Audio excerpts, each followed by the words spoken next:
aqui. Obrigado. Boa tarde a todos. Quero naturalmente começar por cumprimentar os colegas do painel, todos os participantes que nos acompanham neste debate e agradecer à FENPROF o convite que me formulou para aqui estar, enfim, em diálogo convosco. O balanço que eu faço parte de dois pressupostos que eu quero desde já à partida esclarecer. Uma rejeição pela minha parte de duas posições extremas que eu quero evitar porque me parecem ambas plenamente criticáveis. A primeira posição, que temos ouvido em alguns casos, é de que as novas tecnologias, as tecnologias de informação e comunicação, o mundo digital em geral, só poderiam, digamos assim, adulterar a pureza do ato educativo, corroer a essência da relação pedagógica.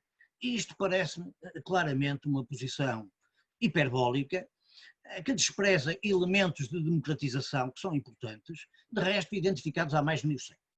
No plano da educação de adultos, da educação popular, etc., frequentemente se recorreu à rádio educativa, mesmo muito antes da televisão, e, enfim, uma das aquisições importantes da educação de adultos foi realmente a abertura da Open University de Inglaterra, enfim, impulsionada muito pelos adeptos da educação de adultos.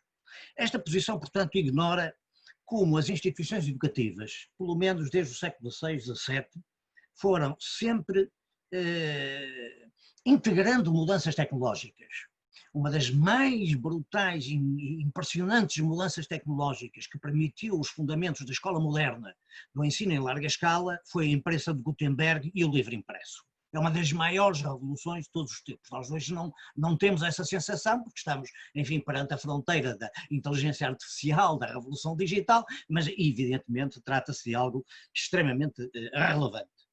Há uma segunda posição inversa a esta, que eu também quero rejeitar, que é a ideia de que a revolução digital seria, de certa forma, o motor das grandes mudanças na educação, da grande alteração dos paradigmas da ensino-aprendizagem, seria o futuro, digamos assim, a maravilha tecnológica. A expressão é de um filósofo importante chamado Ivan Illich, que estudou muitas coisas da educação, e, portanto, é também uma posição hiperbólica, igualmente, que ignora as limitações destas tecnologias, os perigos de instrumentalização da educação e até de comercialização da própria educação. E, portanto, não existem, é bom lembrá-lo, tecnologias neutras, como não existe educação neutra. E, portanto, isto significa uma educação para além de valores, de visões do mundo, de interesses, de perspectivas sobre a sociedade, a economia, etc. E, portanto, eu creio que uma perspectiva crítica sobre estas abordagens é importante, até para refletir sobre uma educação superior em toda a sua amplitude. Eu gosto muito da expressão educação superior mais que ensino superior. Os nossos colegas brasileiros, por exemplo, têm esta expressão, os ingleses também, e se nós levássemos mais esta expressão a sério, talvez beneficiássemos com isso, não claudicando perante uma certa redução hoje que está na moda nas grandes instituições internacionais, nos discursos, digamos, numa redução da educação superior à formação de capital humano, a expressão que redescobrimos, enfim, muito utilizada nos anos 60, à transmissão de qualificações, competências para o mercado de trabalho, à empregabilidade, ao empreendedorismo, todas essas palavras da moda, não é? E esqueceu a formação integral do ser humano, a educação como um projeto integral, cultural, cívico, político, em todas as áreas, isto é, esquecendo que no fundo, segundo os grandes pedagogos do século XX, a educação, no final de contas, é um processo de humanização dos seres humanos. E se não for isso, não é educação. É uma outra coisa qualquer. Ora bem, neste contexto, eu noto que está em emergência, há bastante tempo já, uma espécie de universidade de tipo digital, seja em termos de processos de governação e de instrumentos de gestão, que nós sentimos, aliás, todos os dias, seja ainda em termos de processos e materiais didáticos, de modalidades ditas de educação à distância, cursos virtuais, por vezes com disseminação em larga escala. Já se falou nos MOOCs aqui. Em tempos de pandemia, o que é que ocorre? Ocorre que nós e as instituições recorrem, de certa forma, todos recorremos aos instrumentos que temos disponíveis numa situação emergencial, com vantagens e inconvenientes, tentando sobreviver, conhecendo as dificuldades que vão sendo inventariadas ao longo deste debate. As dificuldades incluem diversos problemas de acesso digital, problemas pedagógicos e de motivação dos estudantes, intensificação do trabalho docente, cansaço por parte de todos, interrupção de estágios, atividades de campo, trabalhos laboratoriais, acesso a arquivos e bibliotecas, não é? Que longe do que se pensa, estão longe de estar ainda todos digitalizados ou digitalizados, enfim, em grande escala. E, portanto, nós fomos, de uma maneira ou de outra, tentando sobreviver a tudo isto. Conseguimos sobreviver, mas fica-me a ideia, e tenho conversado com muita gente, de que se esta situação se vier a prolongar, ou até, eventualmente, a piorar, e pode piorar, como sabemos, nós não voltaremos provavelmente a lidar com esta situação com o mesmo capital de entusiasmo, de coragem, de tentativa e erro, de motivação, porque, na verdade, mesmo que as condições tecnológicas se sofistiquem, a verdade é uma.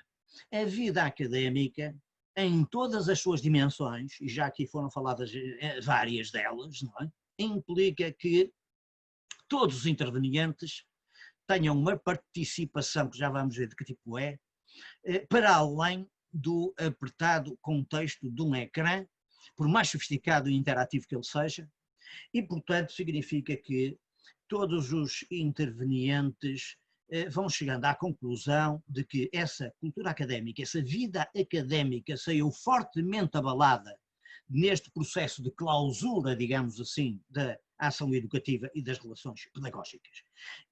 Podemos dizer isto de outra maneira, não há vida académica online, por mais que nos custe, não se encontra vida académica verdadeiramente dita online. A educação é uma relação social prolongada, de grande proximidade e intensidade e, portanto, está para além do ecrã, embora, evidentemente, o ecrã fosse aquilo que nós tivéssemos mais interessante. É prático, mas é pouco e é pobre.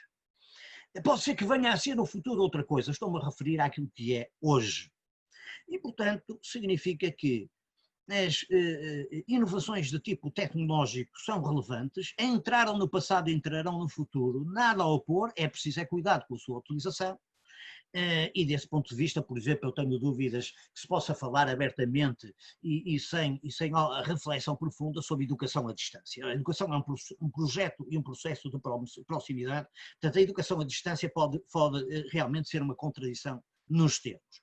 Não havendo vida académica online, não há vida universitária, não há vida, enfim, de convívio, de socialização, não é? Entre os diversos participantes, isso é muito importante. A educação universitária é um conceito muito mais amplo que tem exigências. Exigências de contacto humano, presencial, prolongado, é um fenómeno de socialização secundária à educação. Portanto, não é possível ninguém fazer educação como socialização sozinho, não é? Ou a distância sempre e continuamente, como complemento sim, naturalmente. É preciso ambiente académico. Nós já nos esquecemos todos que esta é possivelmente a única coisa verdadeiramente positiva do processo de Bolonha. Afirmar que os estudantes deviam fazer a sua educação e formação universitária em ambiente académico de investigação, de debate, de diálogo, etc. É uma coisa óbvia, não é? E que o contexto em que nós nos situamos presencialmente é um contexto ele próprio educativo. É uma coisa que a nós nos custa muito a perceber, professores universitários, não é? Ainda muito centrados na lógica da transmissão de conhecimento, de hábitos, de atitudes, de comportamentos, etc., não pensando na socialização, na cultura em termos mais gerais e apenas tendo uma concepção bancária, digamos assim, do ensino, da transmissão de conhecimentos. Portanto, exige diálogo, cooperação, solidariedade, vivências culturais, cívicas, políticas, e então na graduação isso é absolutamente crucial, absolutamente crucial. E, portanto, o problema que se nos coloca é que no próximo setembro, início do ano letivo, qualquer que seja a situação em que nós vamos estar, nós não temos uma agenda criteriosa e interessante para debater e fazer face a estes problemas. De certa forma, eu diria que os riscos que enfrentamos são muitos e parece-me que as instituições de ensino superior e os seus responsáveis abdicaram de ter uma agenda política ambiciosa. Não exigem nada de substancial ao governo, assumem que procurarão paliativos que dispensam mais espaços pedagógicos, a contratação de mais professores, mais recursos para fazer face a estes problemas. E eu lembro que, na saúde, se tal política fosse seguida, isso teria equivalido a não reivindicar mais camas, a não reivindicar mais ventiladores, a não reivindicar mais pessoal para gerir, enfim, os recursos que tínhamos e procurar a eficiência ou a solução ótima com os recursos que tínhamos. Ora, eu parece-me isto incompreensível. Tanto mais que o sistema de ensino superior exige mudanças estruturais em termos de governação, organização, gestão democrática, que, de certa forma, não dependem de novos processos didáticos nem de ferramentas de ensino tecnologicamente mediado. E não estou a falar contra o processo de ensino-aprendizagem ou didática. Eu até sou professor de educação. Vou terminar. Eu sou professor de educação, portanto não me ouvirão a dizer mal da didática e da pedagogia. O que eu digo é o seguinte, é que a fé, a crença inabalável e ingênua de que os nossos problemas estruturais, económicos, sociais, de relações de poder se resolvem através de perspectivas didáticas e pedagógicas é algo a que nós na educação chamamos pedagogismo, que não é pedagogia. É o exagero, é a crença ingênua de que, por uma didática, por um novo método de ensino remoto, nós vamos resolver os problemas estruturais e de certa forma, encontramos aqui a solução mágica. Isso nunca aconteceu no passado, e quando eu falo em passado, falo em 100 anos de pensamento da educação nova e da escola nova, que propuseram muitas destas abordagens, digamos assim, didatistas e pedagogistas, nunca, com base nelas, embora sejam em muitos casos ideias generosas, conseguimos efetivamente mudar as escolas e universidades. Os problemas das escolas e universidades são problemas de política educativa em toda a sua amplitude, nunca serão passíveis de solução através de passos de mágica, seja a maravilha tecnológica, seja a última moda do recurso didático. E, portanto, o meu apelo é que façamos uma discussão político-educativa desta matéria. Muito obrigado.